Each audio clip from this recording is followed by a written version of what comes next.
Welcome to Pro Football, first 50 years where we take the past and we bring it back to life. I'm strictly talking the first 50 years here, 1920 to 1970. Especially if you're going to go back to a game from like the 20s or the 30s. I mean, obviously, you can go online and find a box score, who won, who lost, what the score was, obviously, who scored a touchdown, how far a field goal was, somebody kicked, what the attendance was, where the game was played at. You might find starting lineups for each team, but exactly what happened during the game. Well, thanks to old newspaper articles, we get to take a little bit of a deeper dive into each and every game during the first 50 years of professional football. Now, a little news flash here for you. Ain't no fancy videos here, nothing like that. All there is you and me for the next 30 to 60 minutes. So if that's all right with you, let's get it on. And today's game, couple powerhouses here from 59. Also known as the Burt Bell game. This is not at this particular game, but the New York Giants at Cleveland Browns, Cleveland Stadium, October 11th, 1959. Now, my goodness. Oh, my goodness. The powerhouse is here. These guys were in the Eastern Division, were such a powerhouse. How much of a powerhouse were they? Glad you asked. From 1950, when the Browns entered the NFL, to 1965, 16 seasons. Only 1 year, either the Giants or the Browns didn't make it to the championship game. And that would be the following season here, 1960, when the Eagles won the whole kit and caboodle. Of course, Otto Graham, thanks to Otto Graham, 50 to 55, the Browns went. 56, the Giants went. 57, the Browns went. 58, 59, the Giants went. 60, the Eagles won, right? 61, 62, 63, the Giants went. 64, 65, the Browns went. I mean, 15 out of 16 seasons, the Giants or the Browns. And then you even want to look at it, if you go a couple more years in advance, the 68 NFL championship game, so you went to the Super Bowl, Super Bowl III, and the 69 championship game, so you went to Super Bowl IV. The Browns won both of those. They got blown out in both of them, but they went to those as well too. So I mean, my goodness. Whew. So this game, was an early season battle between, the what was thought of quite possibly to be the top two teams in the Eastern Division, and that's what wound up happening. But the Eagles had a little something to say about it because they wound up tied for second place with the Browns. Now the Browns, 5 losses. I mean the Browns having 5 losses in a 12-game schedule. Horrible season. Well, there was only one other season during the 50s that the Browns actually had more losses than 5. 56, they had 7 losses, which is, they didn't have a winning season. I mean, that is just a Paul Brown team. I guess they were 5-7. So, but this game, it just goes to show you how things can change from one week to the next. Let's pop up the schedule, shall we? Plus, I want to get a little bit going because I got a lot of information on this one to go over. So, if you don't like listening to me talking, just turn the video off now because I got a lot of stuff on this game. All right. Let's see, share screen, pop up the Giants. All right, here we go. Now, it just goes to show you every Sunday is a new week, right? So the Giants went into Philadelphia and they got their rear ends handed to them. The Eagles scored every which way. They scored offensively. They scored on a defensive touchdown, and they came within like a yard of scoring 2 special teams touchdowns. They ran a kickoff back. Apparently, the guy stepped in a hole or something like that, and he fell down. I seen the 1 yard line. I see he fell down on the 3 yard line. I saw reading 1 yard. He fell down on the 2 yard line, but he was like in the open, and he should have scored. So Giants got the doors blown off themselves, by the Eagles the week before. This week against the Cleveland Browns with Bobby Mitchell and Jim Brown in the backfield, 2 Hall of Fame, unbelievable players. I mean, I don't have to tell you how about anything about Jim Brown, but Bobby Mitchell was phenomenal as well. The Giants gave up 6 points. Yeah, it just goes to show you every week is a different football game. And Giants didn't do that well either. Just their defense really turned stuff up. So the Giants would go on to win the division, and they lost the week before to Philadelphia, and they would lose here a few weeks later to Pittsburgh. Bobby Lane would hit Tom Tracy with a touchdown pass, like about a minute or so to go in the game, 45-yard touchdown pass, and Pittsburgh would shock, pretty much the Giants at Yankee Stadium, 14-9. But those are the only losses the Giants had during the regular season. They would get into the championship game, and they would lose that one too.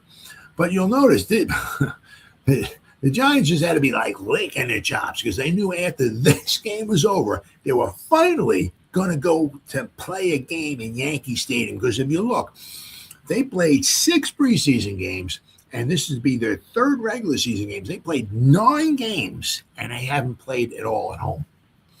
Right? They played 1, 2, 3, 4, 5, 6.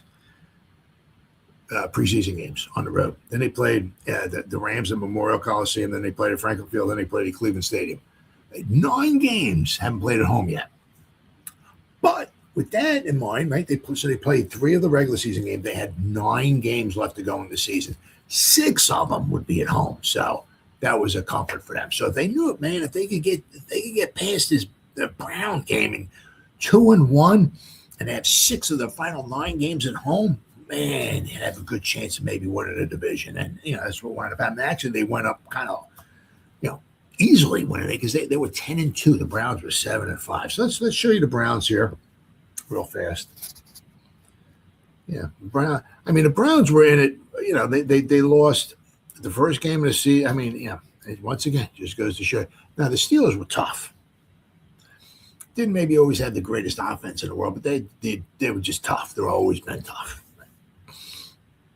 So the Browns scored 7 points the first week of the season. Then they scored 6 here.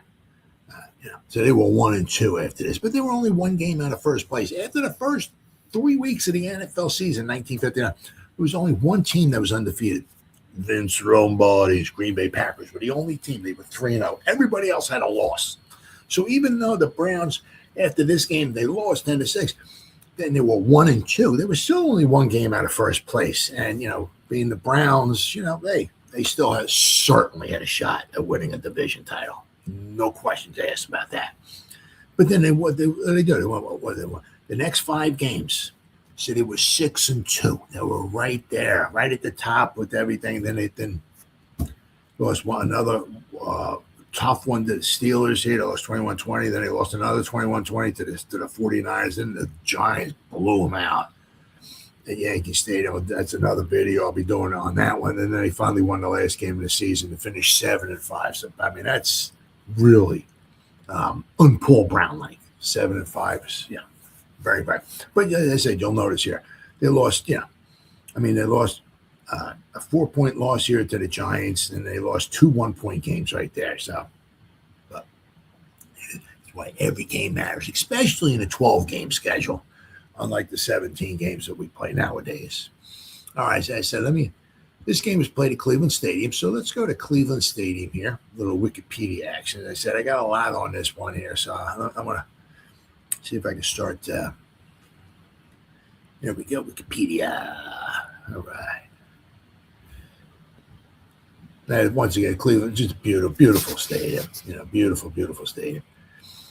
I'd say commonly known as Municipal Stadium at Cleveland Municipal Stadium was a multi-purpose stadium in Cleveland.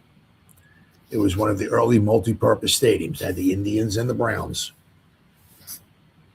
Stadium opened up in 1931 and is best known as the longtime home of the Cleveland Indians of Major League Baseball from 1932 to 33 and again from 37 to 93.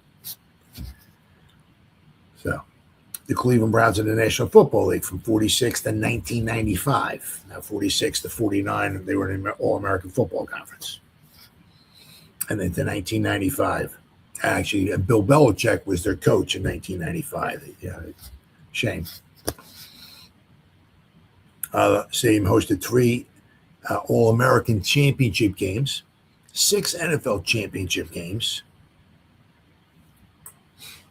So, see this the six.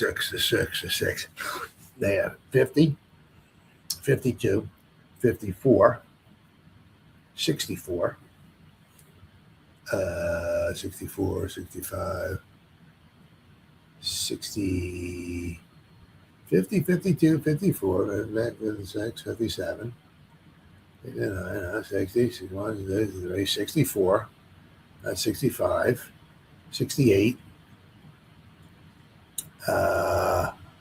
Maybe. 1995. Okay, I'm sorry. Okay, then they're going even later. Okay, and then they're talking about, I guess, the 86 championship game. My bad. Forgot about that one. I'm thinking early. But so there was six championship games. So. Through most of its tenure as a baseball facility, the stadium was the largest in the Major League Baseball by seating capacity, seating over 78,000.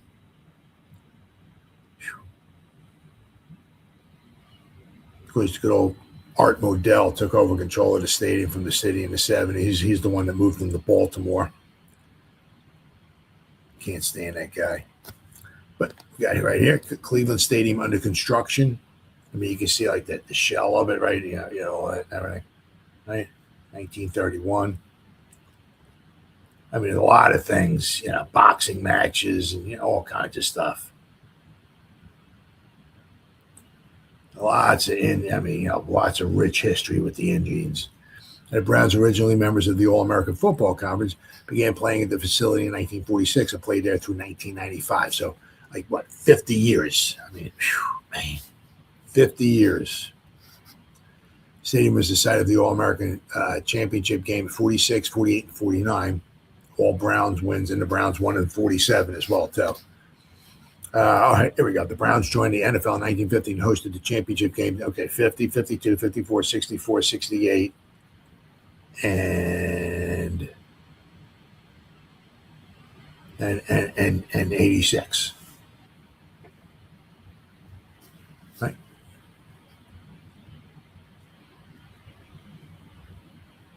It is cool. The first Browns game at the stadium was also the first All-American Football Conference game when the Browns hosted the Miami Seahawks.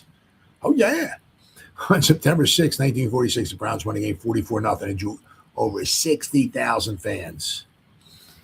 Now you got this: football, Indians, and Rams. Prior to the arrival of the Browns, the stadium was briefly the home field to 2 other NFL teams, the Cleveland Indians, 1931, and the Cleveland Rams from 36 to 37, and again from 39 to 41.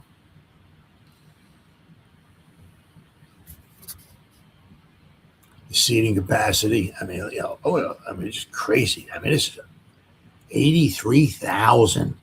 Look at it, way back in the 30s and the 40s. I mean, my goodness. And even, it's just pretty much either, low 80s or upper 70s. I mean, just hell a lot, and because usually they were really good. A lot of fans showed up. All right, and we got, let's show you a few pictures here. Cleveland Stadium.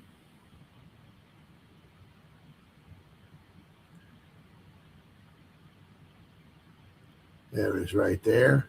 Got the Browns logo. Of course, that's a new picture, newer picture. And there's this one here is the 1950 championship game. Some people say the ball went wide. If this is the Lou Groza game-winning field goal. See how short these goalposts are? I forgot what they are. They were 8 feet or 10 feet high, whatever it was. I mean, look, if this is from here to here is 10 feet. From here to here does not look like 10 feet. I'm going to say 8, maybe 9 feet. So this ball here sailed. If this is the game-winning one from Lou Groza, that's if. Right, in 1950. Some people said it looked like it might have gone wide, but the refs called it good, it is what it is. Let's see here. Here we go. Is a nice picture of it. And once again, it's not from 1959, but this is the final game at Municipal Stadium. It's a damn shame. Absolute shame. But things happen for a reason now. What do we got here? We got some programs there. Cleveland Browns with the 49ers. Cleveland Stadium, 1959. That's a funny program there. What else we got here? Browns and Eagles. There's another funny one. This might be from 59 as well, I'll tell you. November 8th, 1959. Yeah. Of course, let's see here. I would say just a bunch of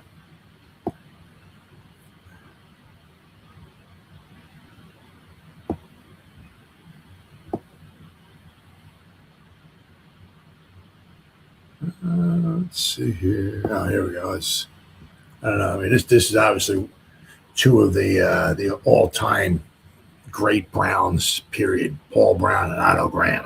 Otto Graham. Played from 46 to 55, 10 straight years. He went to the championship game every year. My goodness.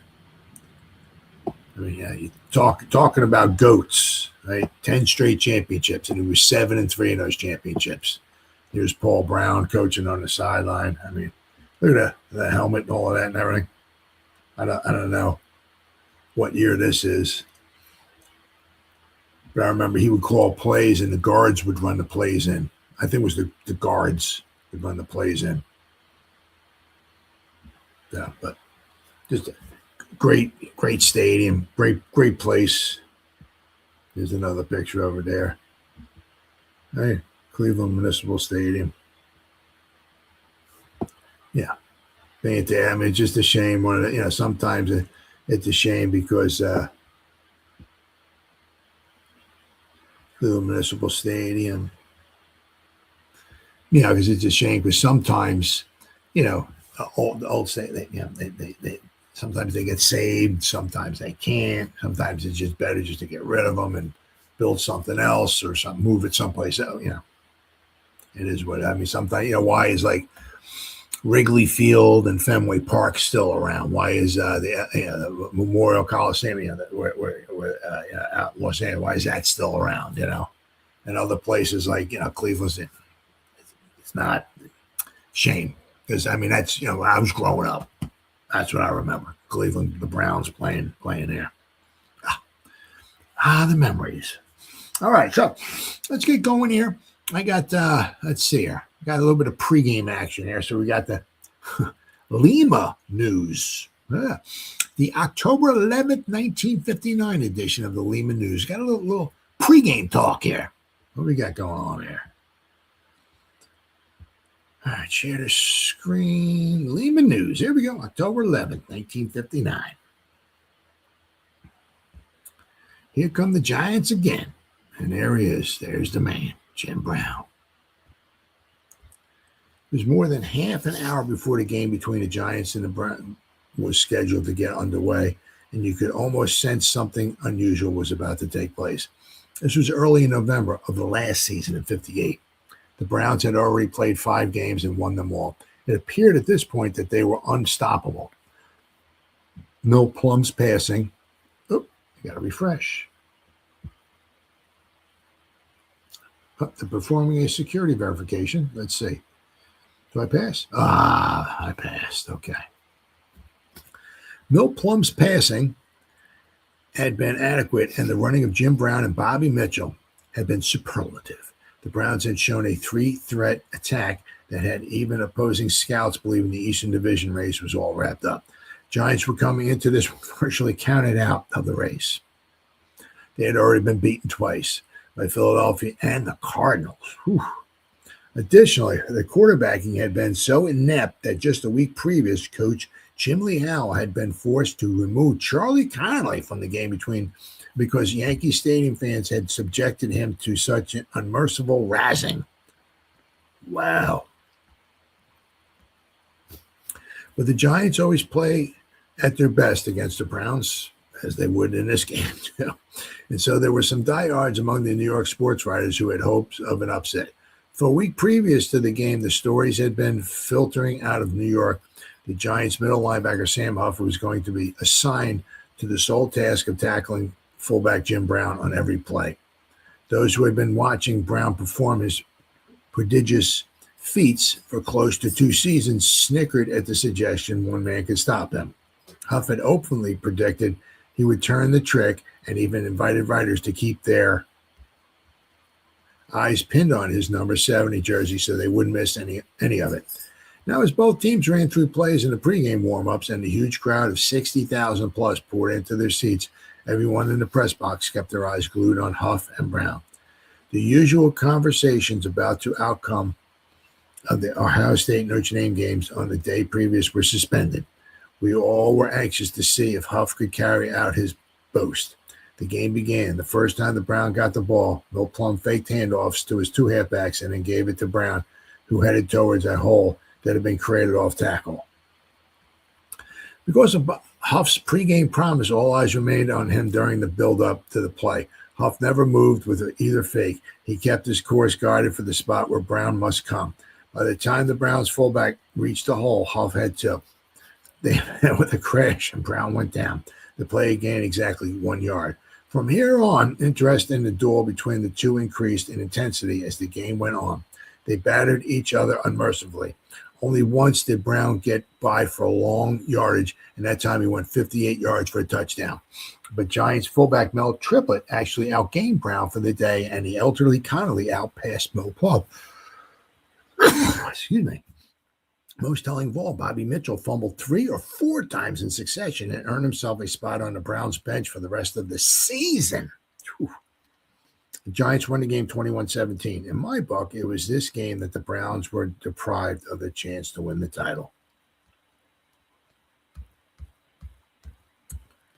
So we got a little who's favored? The Browns are favored.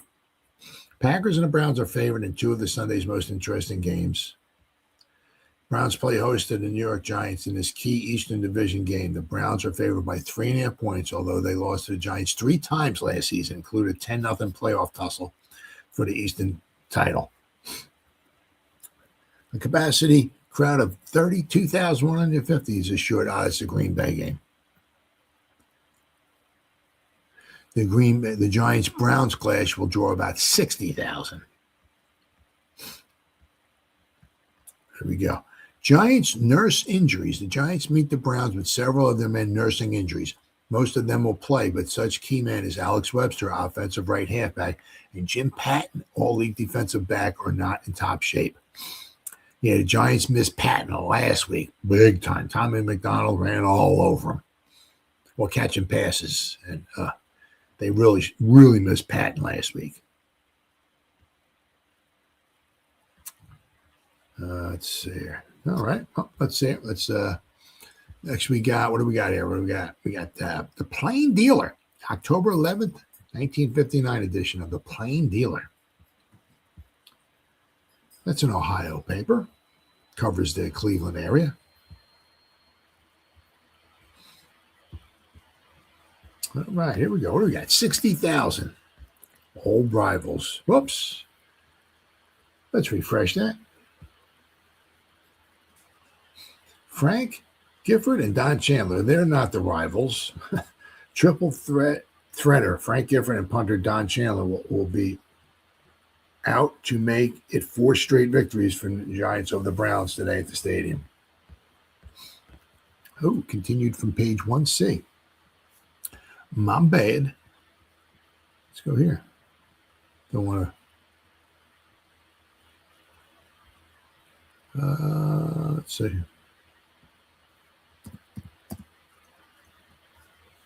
Is this it? No. Don't want to. There's something there. Let's see here.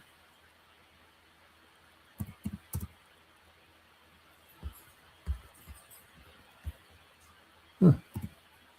Let's see.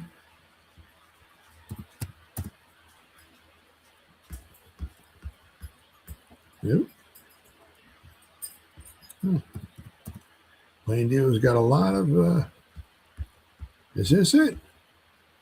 There we go. Yay! A crowd of about 60,000 will help the Browns and the Giants open the home pro football season at 2 this afternoon. Attendance could soar well above that figure. Well, let's see. No, it doesn't soar well above that figure. Oh, 65,534. So additional 5,000. Oh, yeah. So I guess it did soar. That figure with cooperation from the weatherman, and the outlook is for a pleasant afternoon. It will be the third game for these two contenders in the National Football League's Eastern Division. They move into the important stadium clash with identical 1-1 records.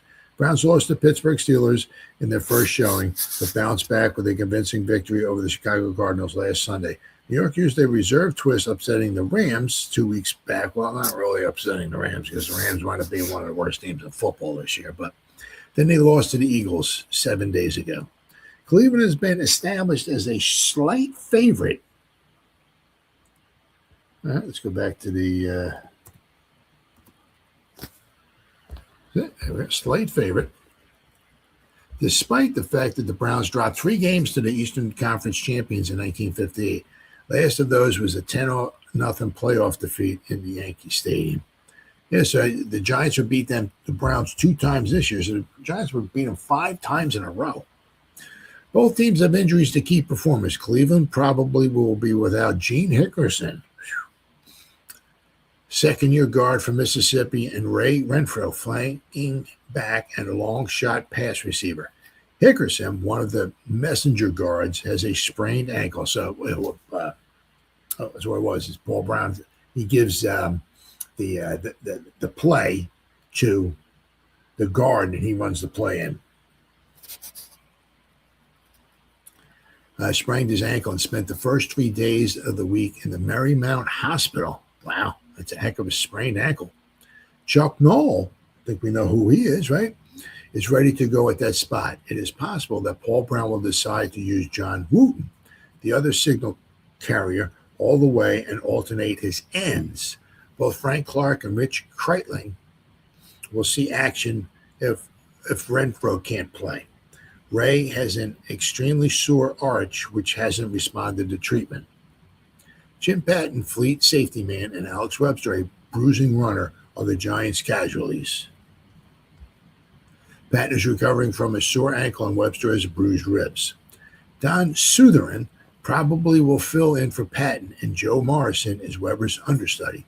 The 2 veterans worked this week, though, and indications are that they likely will play.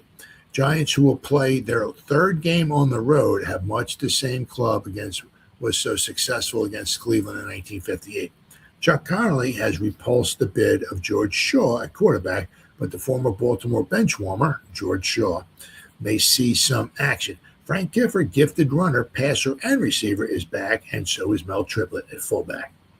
The solid New York defense is led by the same stalwarts up front: Rosie Greer, Dick Modulewski, Jim Ketcavage, and Andy Robustelli. They create a sizable problem for any group trying to throw up protection for the passer. The Giants have been the Browns' most rugged opponents over the years. Cleveland has won 10, lost 8, and tied 1 against the visitors. No other National League team has come that close to matching the Browns. And so here's the teams. There's only 36 players. That's it. Unlike today, today you got a 53-man roster, but they dress, I think it's 46. Right here, it's 36 guys. 36. All right, so let's get a little rocking and rolling here. The Akron Beacon Journal. All right, here you go. Akron, Ohio. The Akron Beacon Journal.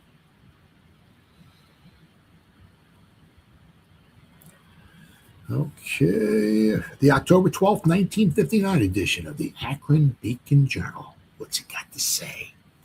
Browns title hopes jolted. Oh, we need to refresh. That's what winds up happening. I got these ads up there. These articles up for like a long period of time, and stuff just happens. Hillary proved it can be done. Yet the odds against him will be as heavy as ever the next time he tries to conquer Mount Everest. William Hillary, I think his name was. He tried 3 or 4 times. I think on the 4th or 5th time to climb Mount Everest, he was successful. Similar, the fact that the Browns once reached the top of the pro football world after losing 2 of their first 3 games gives them slight lift in their struggle to do it again. Browns won the battle of statistics Sunday, but the Giants won the game 10-6 and dropped them from a tie for first place into a tie for the last in the National League's Eastern Division. Wow. After the 3rd week in the Eastern Division, you were either 2-1 or you're 1-2. That was it. So if you were in last place, you're only 1 game out of first place. So. An all-time record turnout of 65,534 for Browns home opener. Enjoyed everything connected with except the end result. 1954, the Browns dropped their opener 10-28 to the Eagles, rolled over the Cardinals, then lost the 3rd start to the Steelers, 55-27. Ooh.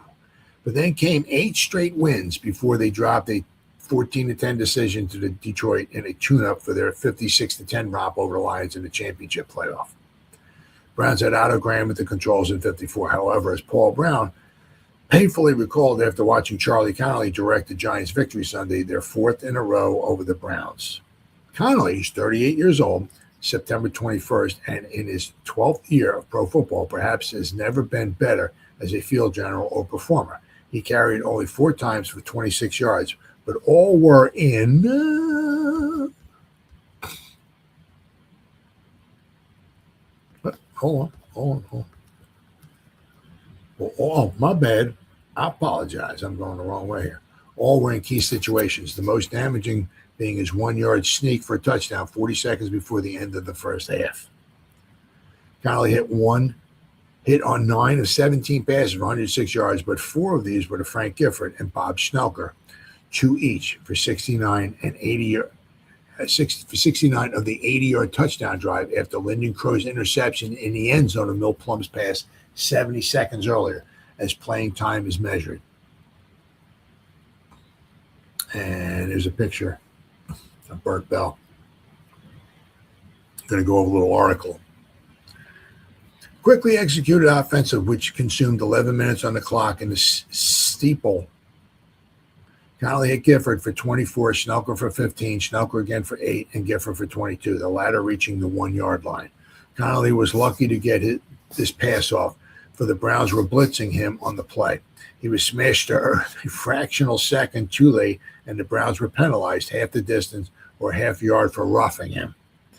Midway of the 4th quarter, with the Giants 7-0 in front, they came into possession on their 38, where Junior Wren's punt rolled dead. From there, they moved on.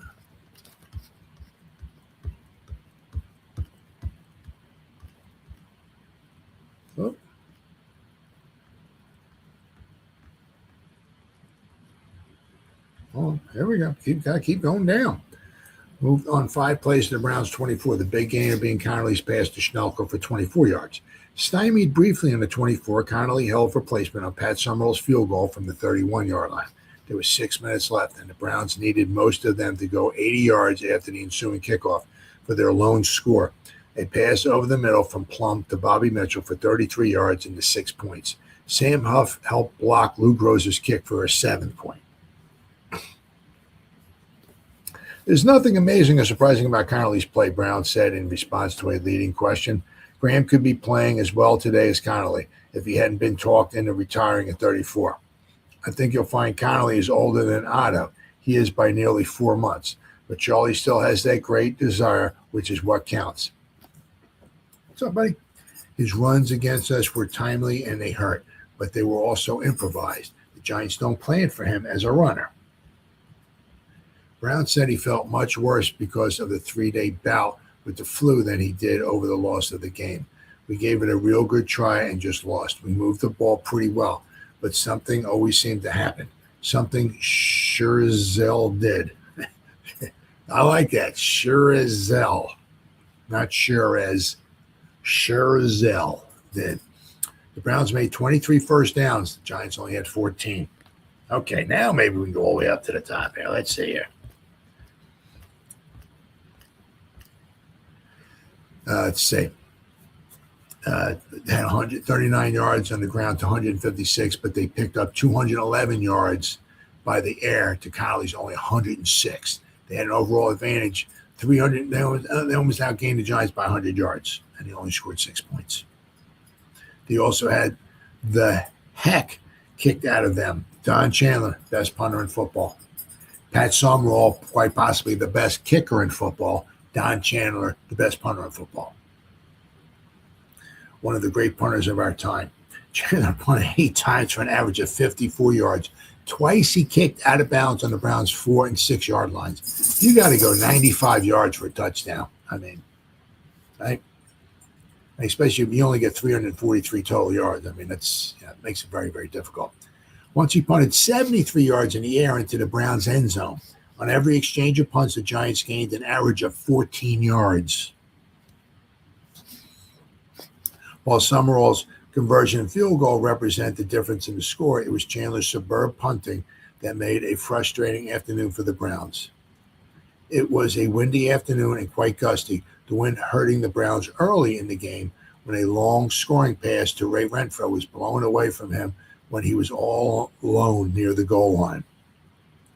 The Browns blew their next big opportunity late in the second quarter after recovering Tom Scott's fumble on the Giants' 9-yard line following Wren's punt. Plum's pass to Renfro failed in the end zone, but Jim Brown banged to the 6-yard line on second down. Plum followed with a rollout pass intended for Billy Houghton in the end zone, but Crow picked it off instead, and the Giants inaugurated their touchdown drive immediately. There's a picture of Crow picking the pass off. It's one of these articles. Browns moved from their 21 to the Giants' 42 after the second half kickoff, but were stopped when Grose's field goal attempt went haywire on a 4th and 2 effort. Chandler punted 59 yards on the 4th down of the first series following and 56 yards out of bounds on the 6th, the next time the Giants were checked. Plum promptly passed to Renfro to the 17, then out to the 33. Again, out into the 45, then handed off to Mitchell, who reached the Giants' 38. From there, Brown picked up 7 on 2 smashes before Plum hit Houghton on the 27 and again on the 21. This promising advance came a cropper, however, when the next 2 passes to Houghton failed and the Giants took possession on the 21 as the third quarter ended.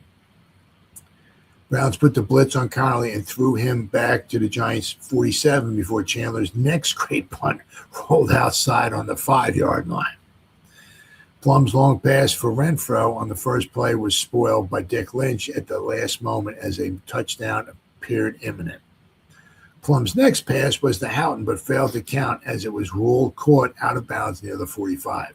Next time the Giants got the ball, they moved up for Summerall's field goal, and after that, they didn't mind too much that Plum got a scoring drive underway. Plum hit Preston Carpenter to the 42 on the second play after the kickoff into the end zone. 2 plays later, he hit Houghton on the Giants' 44, later to Renfro on the 33, and on the second play from there, he hit Mitchell, who went in for a touchdown. Only 18 seconds left after Chandler's next punt into the end zone. Plum passed out on his 33. And just failed to connect with Carpenter at about the Giants' 35 as Preston ran past the ball, else the game might have had a spectacular and much happier ending. But, unfortunately, this was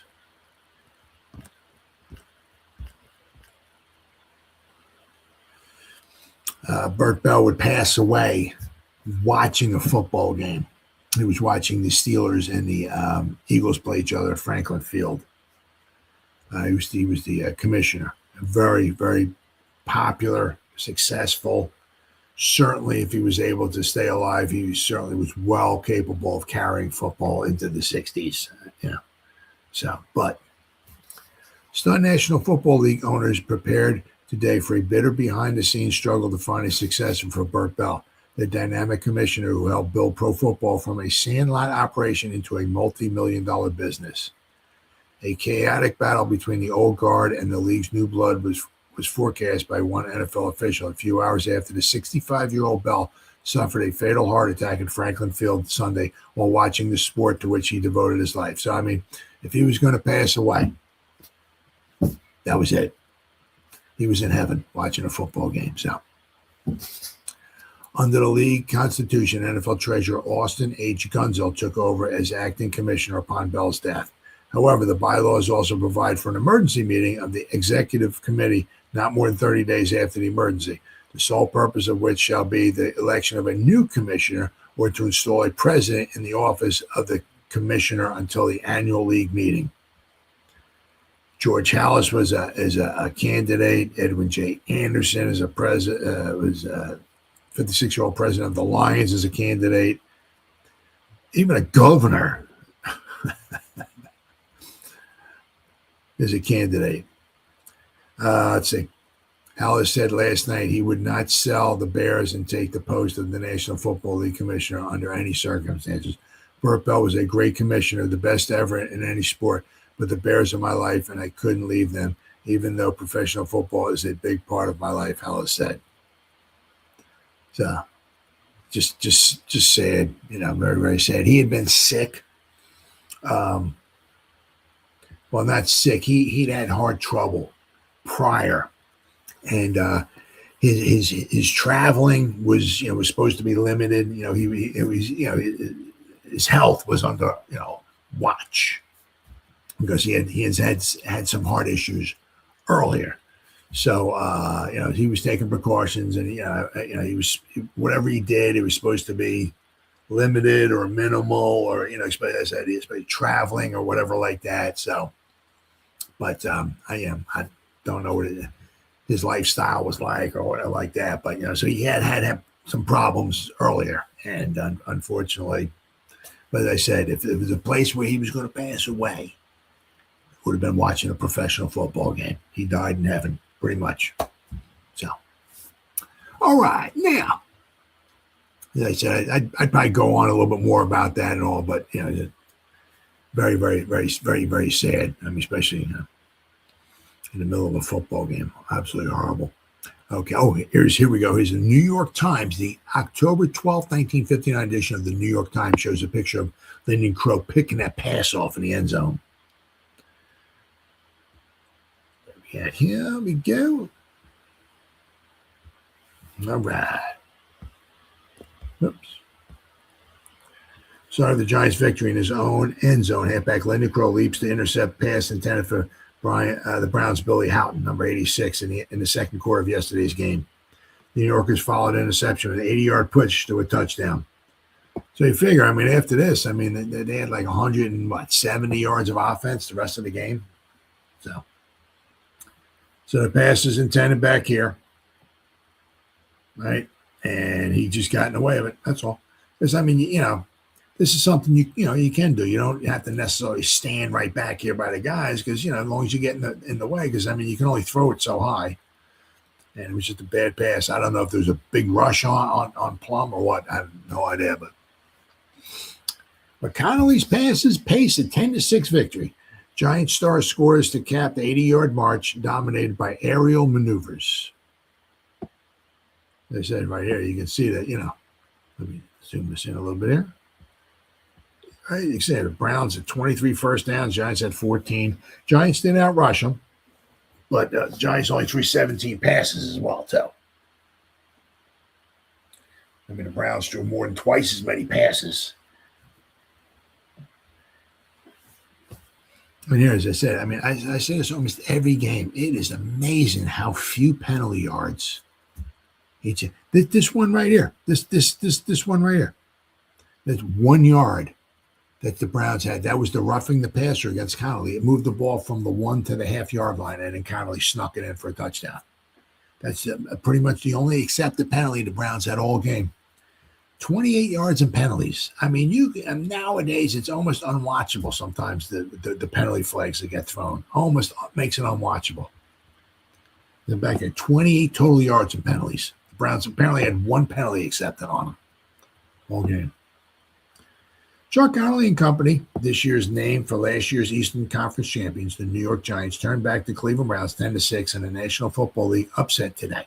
The 38-year-old Connolly Wasn't the whole show before 65,534 fans at the Sun-Baked Municipal Stadium. He was, though, a good part of it, as he ran, passed, handed off, faked, and directed the man-in-motion T attack to another early season success. Connolly, whose aerials had paved the way, went over from the 1-yard line for the New Yorkers' touchdown. It was Chuck who put down and held the ball for Pat Summerall's conversion. In the fourth period, Connolly put down and held the ball for Summerall's 31-yard field goal. That three-pointer provided the cushion the Giants were to need later, when the Browns, with Milt Plum tossing, went 80 yards in 10 plays. The tally was fashioned on a 33-yard pass from Plum to Bobby Mitchell. There were moments during the early going at Cleveland home opener when the hard-to-stop gains of Jimmy Brown and the threat of Plum's throwing had the Giants in straits. Each time, though, a missed target or a drop pass stymied Coach Paul Brown's always dangerous charges. The Browns outgained Coach Jim Lee Howell's Giants, but when it came to the defense, the New Yorkers, certainly from tackle to tackle, excelled. When it was all over, the Giants were sharing the top spot in the Eastern Conference. They, the Eagles, and the Redskins all have identical 2-1 records. Although the Redskins now, I think they won one more game than the rest of the year.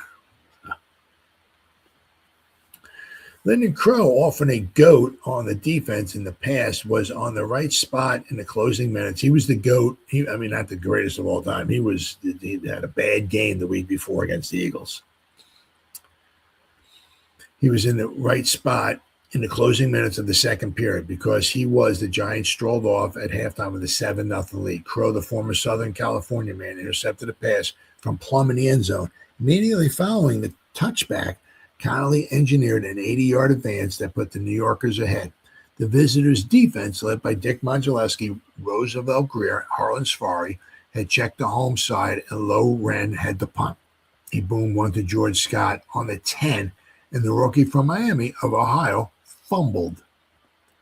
Scott failed to obtain a grim grip when he recovered the ball, and upon being hit by a group of Brownies, Scott again fumbled. This time, Cleveland's Dave Lloyd, a newcomer from Georgia, pounced on it on the 9-yard line. Plum tried to click with an aerial to Ray Renfro. It failed. Jim Brown's plunge moved the ball down to the 6. On third down, Plum elected to roll out wide to the right while giving Billy Houghton sufficient time to break clear somewhat in the end zone. At long last, Plum deemed the time right to throw the ball in the general direction of his receiver. However, Plum's aim was on the erratic side, for they hurled the ball directly into the hands of Crow, who was several yards in front of Houghton. That's how the Browns' advance was stalled. Another factor in the Giants' fourth straight victory over the Browns was the excellent punting of Don Chandler. He averaged 54 yards on 8 kicks, 2 of which went out of bounds on the 4 and the 5-yard lines. Another rolled to a stop on the 6. Overhead, Connolly clicked with 9 of 17 passes for only 94 yards. Plum's 18 of 37 were good for 204 yards. Well, that's what it, for the Giants anyway. Hope that their defense could keep them in the game. Not to try to throw a bunch of balls all over the place and maybe get some picked off or whatever. They try to obviously control the game and control the ball, especially on the ground. All right, so let's go to the Cleveland Press. October 12th, 1959 edition of the Cleveland Press. See what that's got to say.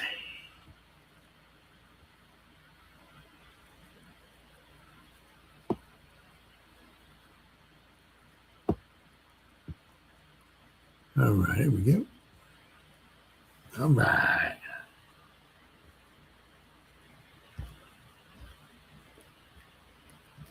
Oh, here we go. Here we go again. It's the same. The interception.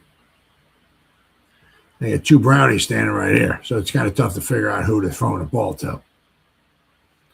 Pass theft aids the Giants.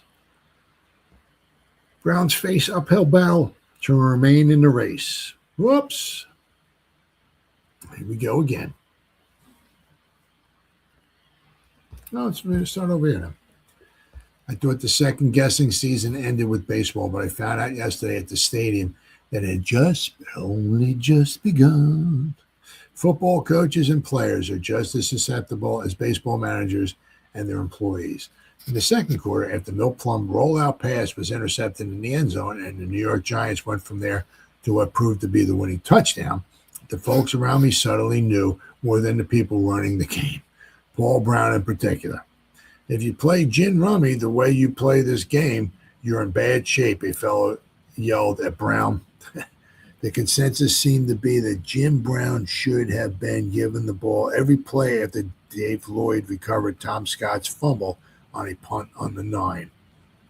On that series of downs, Jim Brown did not carry the ball once. He gained 3 yards. 3 times 3 is 9 and a touchdown. But don't ask me if that is the way it would have turned out. I really don't know, because everybody around me in Section 11 seemed to be certain about it. My feeling was, and it's only a feeling, that on that third down play, Plum should have run with the ball, either with the intention of scoring or getting outside to preserve the fourth down try for a field goal. The fellow next to me, who must have had a small bet on the game, wanted Brown to order a field goal attempt on third down. Wow, just with the game in a scoreless tie, and I can't buy that. Wow. Third down field goal try. Yeah. Certainly, if I had been running the team, I would have gone for a touchdown on third down. Yeah, most people would have. Strategically, it wasn't the spot for a field goal. This was the second quarter, and who knows what is going to develop after that. Touchdown in the final analysis adds up to more points and more protection than a field goal. Whether you think Paul Brown called bad plays in this spot is your business. All I know is that he can coach and call plays for me anytime I can get together enough money to buy a football team, which will be never. The way it strikes me it was just unfortunate that Plum didn't have a first half that was as good as the second. He missed with several shots in the first half that would have torn the game apart. One in particular found Ray Renfro loose and beyond, but Milt threw a wobbler off to the left. However, on Plum's side, it should be pointed out that Billy Houghton dropped one within scoring distance in the third quarter. Milt threw it right there on a crossover, and it didn't click.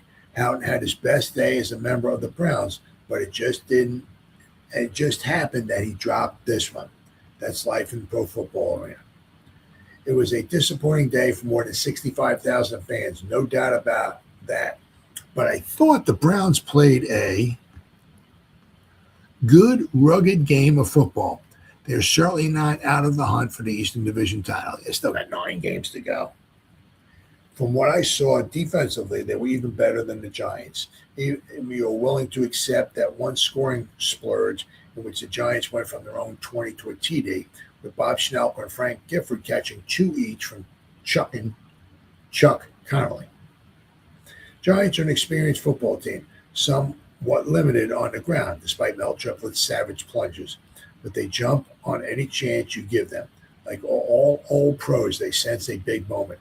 Such a moment came to them in the second quarter when Plum's pass was speared in the end zone, just when the Browns seemed to be in charge with only 2 minutes remaining in the half. Okay, I'm with you. I thought the Browns should have won the game 9-3, 3-0, or by some such score. I'm sure they agree with me now that it's over and they reflect on what they could have done. I still think they played a strong football game against the Eastern Division champions and one that augurs well for the future. Well, not the second meeting. The second meeting, the Giants would freaking destroy the Browns. Regarding Plum's intercepted pass, it could be the situation looked much different to him than it did to me and my neighbors on the south side of the field. It takes such a short time to execute anything and such a long time to think about it. There we go. A near miss resulted when this Milt Plum pass, there we go, rolled off the fingertips of Billy Houghton. So here's one of the passes that got missed right there. All right, let's see what we got here. Brown, still under the spell of that strange whammy cast by the Giants, were back among the poor folks in the Eastern Division standings of the National Football League today. As a result of yesterday's 10-6 loss to the Giants before a crowd of 65,534, the largest opening day crowd in Cleveland history, the Browns now face a struggle to regain first place by the midway point in the schedule. Chicago Cardinals, the Browns' only victims in 3 games, visit here next Sunday and don't figure to be in a charitable mood after being stung for the second straight time yesterday in Washington. Giants finally get around to opening their home schedule Sunday against Philadelphia, and the winner of that game will remain on top of the heap. New York, Philadelphia, and Washington are all 2-1. As you see here, here's that. After 3 weeks, there's only one undefeated team, Vince Lombardi's Green Bay Packers. The Browns did many things right yesterday, but not at the right time. They moved the ball well on 4 drives, built up a wide statistical edge in passing and first downs, and kept the Giants' offense in hand most of the way. Cleveland's protection for Milt Plum was vastly improved over last year's playoff game and earned a special praise from coach Jim Lee Howell of the Giants. They were picking up our shooting men very effectively, said Howell. Robustelli said Groza gave him a fit on the line, too. That squared a personal account for Lou Groza, since it was Andy Robustelli, the Giants' defensive right hand, who blasted into the Browns' backfield time and again last December at Lou's expense. We gave it a heck of a try and lost, stated Paul Brown. The game hinged on that rollout pass and it backfired. The play Brown meant came with 2 minutes left in the first half. The game had been primarily a defensive battle until rookie George Scott from Miami of Ohio fumbled a punt and linebacker Dave Lloyd of the Browns recovered on the Giants' 9. A moment later, it was 3rd down on the 6, and Plum rolled out to his right to pass. He spotted Billy Houghton and Bobby Mitchell together. Those are the 2 guys standing in the back of the end zone. Let's see. But didn't get enough lob on the toss, and halfback Lyndon Crow was standing in between the quarterback and the 2 guys in the back of the end zone. We got it up another 3 feet in the air. Maybe it's a touchdown. Given a lift by that turn of events, the Giants flashed 80 yards in slightly more than a minute for a touchdown, with 35 seconds left in the half. Charlie Connolly hit Frank Gifford and Bob Snelker twice apiece for a total of 68 yards on nearly 3/4 of the Giants' aerial gains in the entire game. And the veteran quarterback finally sneaked across from the 1. That was the first time New York even got into the Browns' end of the field. Giants passed midfield again in the 4th quarter, but they were stopped at the 36. Their last sortie, a short one in which Connolly got the remainder of his passing yards with a 25-yarder to Schnelker, ended with a 31-yard field goal by Pat Summerall. An 80-yard scoring march by the Browns ate up most of the closing 9 minutes. Plum connected 5 times during the advance, with Mitchell taking the last one and scampering the final 33 yards after dancing away from 2 tacklers. Sam Huff blocked Groza's conversion kick. The Browns made 2 more first downs in the last 20 seconds, but time ran out with the ball on the Giants' 49. New York now has won 4 straight from Cleveland, a distinction previously held only by Detroit. The Lions put together their strength from the 1952 to 1954 period. All right, let's see. Then we got 2 more from the Plain Dealers. So we got the October 12th, 1959 edition of the Plain Dealer.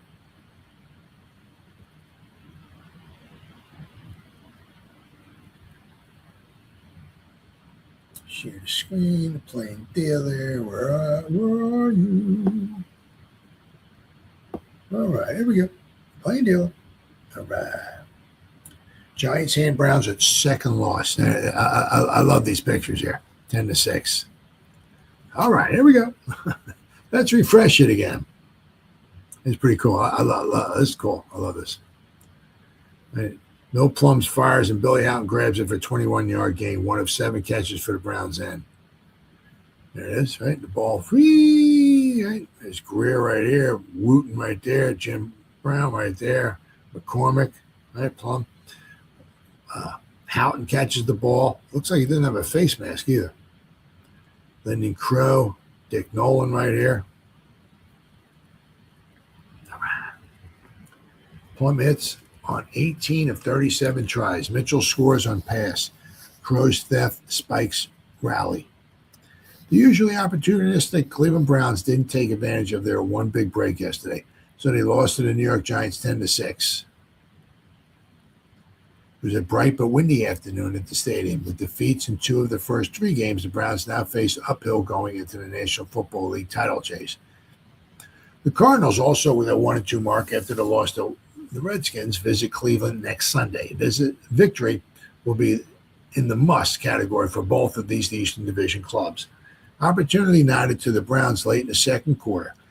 2 teams had spent most of the first half unsuccessfully probing, and the all-time largest crowd for a home opener had little to shout about. George Scott, a rookie back from Miami University, fumbled a punt to give Cleveland its chance. Dave Lloyd, also a first-year man, recovered for the Browns on the Giants' 9. Mill Plum, who finished with 18 completions on 37 attempts for 204 yards, overthrew Ray Renfro in the end zone in the first play. Jim Brown ran for 3 over his left side on the next one. Then came the big play. Plum rolled to his right with Brown flaring in the same direction. The quarterback, who has a running option on the play, chose to pass. His toss into the corner of the end zone was grabbed by Lyndon Crow, veteran defensive back from Southern California, and the Browns' threat was dead. That turn of events seemed to shake even the valiant Cleveland defense, which turned in a strong performance. The Giants, with less than 2 minutes left in the half, traveled the 80 yards in 7 plays. Charlie Connolly sneaked the final yard for the touchdown. There we go. All right, this is Bobby Mitchell's touchdown right here. He's got the ball, right? The ball, right? Jim Brown, Mitchell, right? Cliff Livingston, Jim Cabbage, McCormick, Wooten, Harlan Safari, Dick Modzelewski, Jim Patton, Hunter, Rosie Greer, Bill Plum.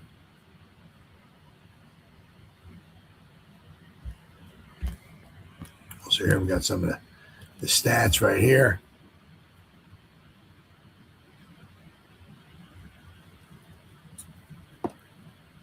All right, let's see. Giants ran 80 yards in 7 plays. Charlie Connolly sneaked the final yard. Pat Summerall added a 31-yard field goal in the fourth quarter to cement the victory, kicked the extra point. And it was 7-0 at halftime. The Browns didn't score until the final minutes of the game, ticking off. Bobby Mitchell, in that picture right there, took a pass down the middle for Plum for 33 yards into 6 points. That climaxed the 80-yard push in which Milt Plum hit on 5 passes. Sam Huff got through to block Lou Gross's extra point bid. So with 2:40 left, the Browns needed a touchdown to win. They just weren't up to any late second heroics, although moving goalward when the game ended. It was the 4th straight time the Giants clipped Cleveland. Coach Jim Lee Howell's team, which lost to the Eagles last week and now have a 2-1 mark, won both regular season games in '58 and the playoff game at Yankee Stadium to see who would go to the championship game. Giants won the playoff game 10-0.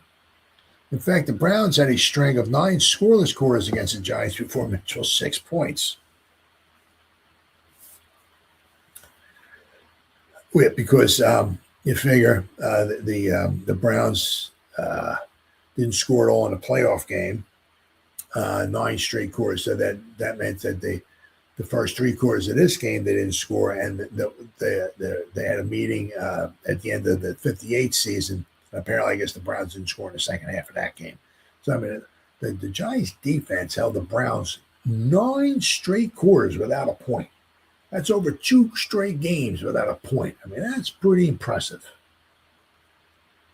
Although it's no consolation that Paul Brown and his team won the statistical battle. The Browns rolled up a total of 343 yards and 250 for the visitors. Cleveland was out in front in passing 204-94 and trailed only by a few yards in rushing. 156-139.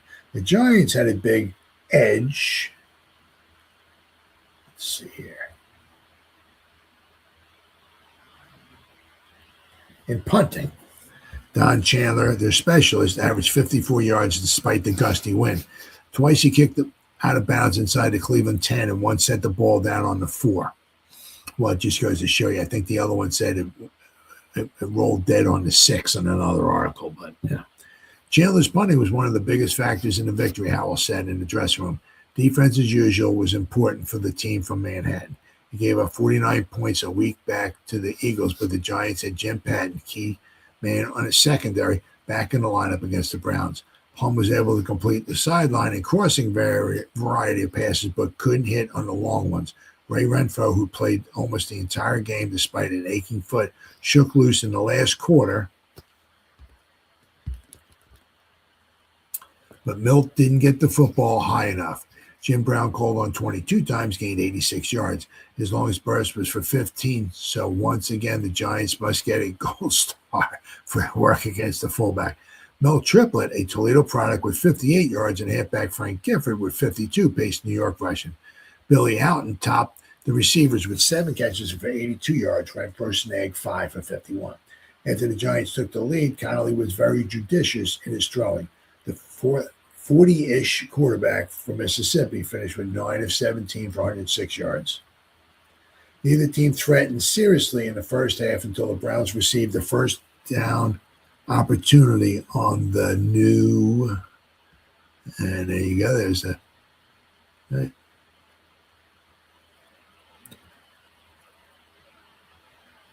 New York 9.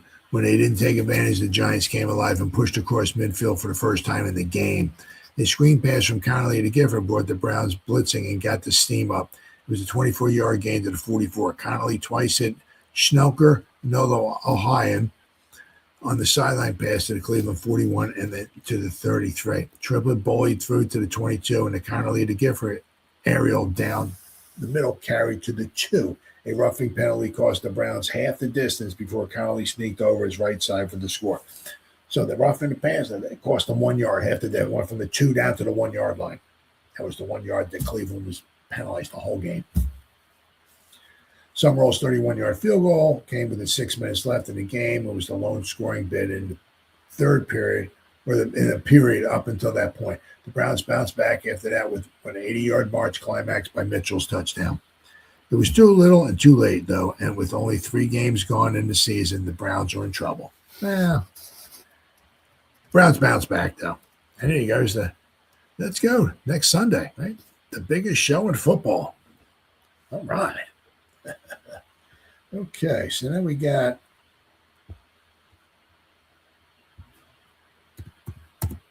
all right. Okay, I got a couple more here. Let's see there. Share screen. Where are we at here? Window. Here we go. All right. This one here is the Cleveland News. Browns muff opportunity. Here's the same picture, same interception. Right. Well, the Browns did move the ball, as Paul Brown was talking about, against the New York Giants, but they couldn't make the big play until it was too late. So that was a defeat, 10-6 yesterday at the stadium. And so as the Browns look to the next game with the Chicago Cardinals at the stadium Sunday, they are a game behind in the race for the division title. Overall, the Browns outgained the Giants by almost 100 yards and had more opportunities. The Giants cashed, the Browns didn't. The climax actually came early in the last 2 minutes of the first half. George Scott fumbled. Dave Lloyd recovered on the 9. There was opportunity for a score. The first play, Ray Renfro did the Z out pattern into the left corner of the end zone, but couldn't reach Milt Plum's pass, which is kind of weird because I guess Milt Plum threw it high one time, right? And then they handed the ball off to Jim Brown on second down. And then on third down, Plum was rolling out, and he threw it short. It didn't get enough loft on. So one time he threw it too high. Next time he threw it too short. Let's see. Jim Brown sliced his left end for 3. On third down, Plum rolled to his right as if to run, then passed, and Landon Crow intercepted in the end zone. Bobby Mitchell and Bill Houghton were in the end zone, standing right next to each other. At the right, Plum said he threw to Houghton, but Crow cut across and intercepted. I made a speech about that, said in honor. Happy Paul Brown. If you don't have it, eat the ball, and we'll take the 3 for the field goal. And after this opportunity was muffed by the Browns, the Giants suddenly exploded their offense, starting with Charlie Connolly throwing a screen pass to Frank Gifford for 24 yards. He hit 3 more passes, 2 to Schnelker, the sideliner, the last to Gifford down the middle. Gifford got almost to the goal line, and Connolly sneaked across. All this 80 yards in 2 minutes, and only one other time in the game did the Giants come close, and then Pat Summerall made a field goal from the 31-yard line. So basically the Giants had like 2 scoring chances. They got that 2 times the whole game, and they scored was 10 points. But it was good enough. For the Browns, it was succeeding frustrations. In the opening minutes, for instance, Renfro did a deep shake and got clear from Dick Lynch covering him. Plum got the ball out for what appeared a sure touchdown, but Renfro lost the ball in the bright sun. In the second half, the Browns were pressing for score. It seemed all the way on a field goal tried by Lou Groza. The pass from center seemed low, and the kick was partially blocked. Later, after 5 straight pass completions by Plum moved the ball from the Browns' 6-yard line to the New York 20, another first down pass was lost by Houghton. The ball bounced off his chest. Houghton caught 7 passes, but not this big one. Finally, more Plum passed. He hit 18 out of 37, got the touchdown. The last was a quick one over the middle to Mitchell, and the Swively runner shook a couple tackles and got the score. Even here, there was final frustration. The extra point try was blocked by Sam Huff, leaving the score 10-6. Time left was 2 minutes and 40 seconds, which meant that even if the Browns got the ball again, they couldn't tie with a field goal. I told our kids, said Paul Brown, not to feel too badly. They gave it a good try and lost a tough game.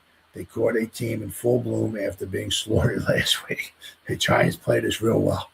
If we play again the way we played this one, we'll win. And so will the Giants. All right. Then we got one more here. Let's see here.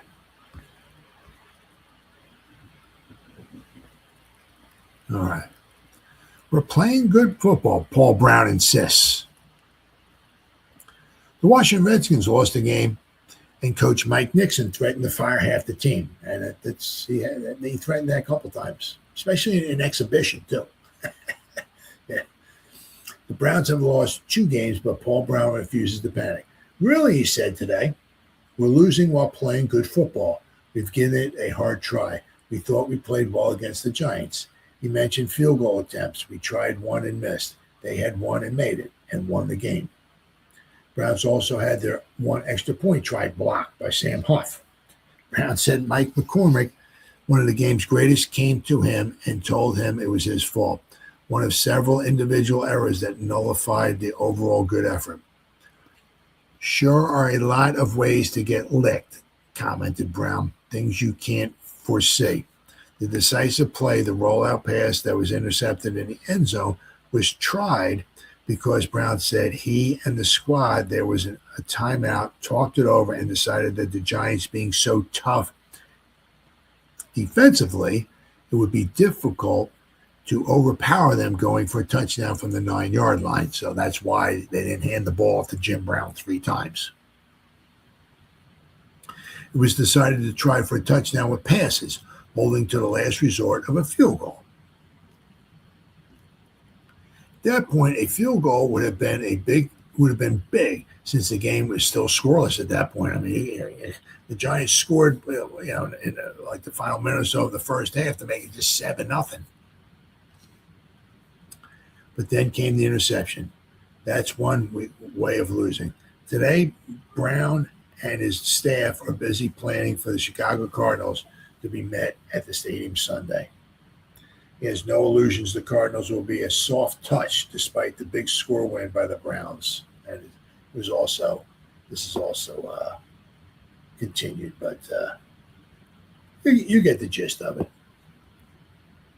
You get the gist of it. Let's see. There we go.